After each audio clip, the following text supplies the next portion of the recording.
6 jam yang lalu saya dapat pertanyaan dari Mas Ageng Prajasa. Pak, saya mau nanya lagi, apa dampak baik dan buruk dari game dalam kehidupan? Sama minta saran masukannya dari Bapak dong untuk para gamer Indonesia. Ngomong terus terang dulu ya, saya termasuk pro game sih sebenarnya. Parah. Ini anak saya kerjanya pada nge-game semua. Cuman saya jujur sih, game yang paling saya suka adalah ini, Flight Simulator.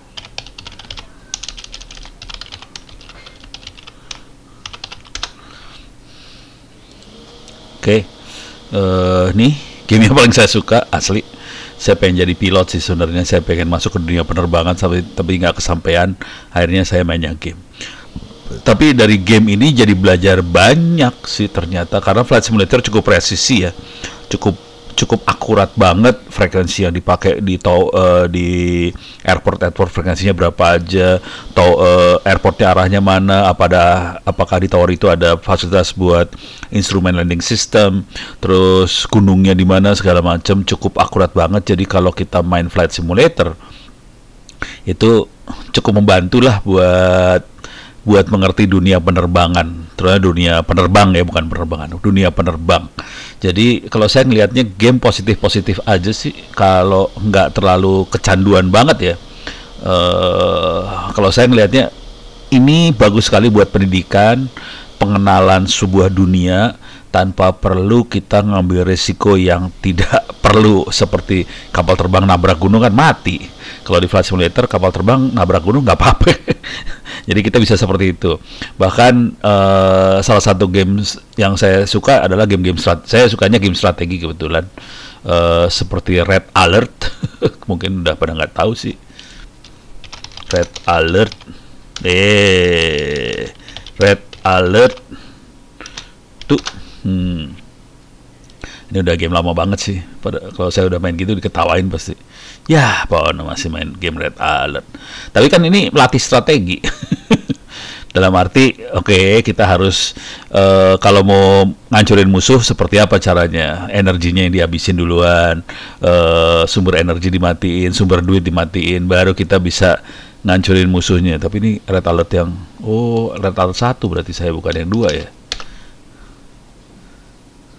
Ini 3 pada, parah dah, ribet. Saya yang ini nih, bukan yang Yuri. Wah, jadi ngebahas.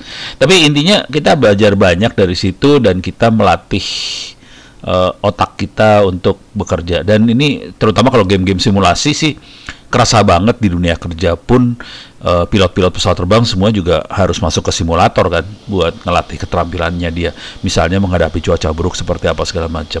Di nakoda kapal juga pasti ada latihan game-game seperti ini. Jadi game itu kalau saya ngelihat positif banget, terutama buat dunia kerja, supaya kita tetap terlatih untuk kondisi-kondisi ekstrim yang tidak mungkin kita latihan beneran di kondisi ekstrim, soalnya terlalu berbahaya. Jadi game itu kalau saya ngelihatnya positif. Di samping itu juga game juga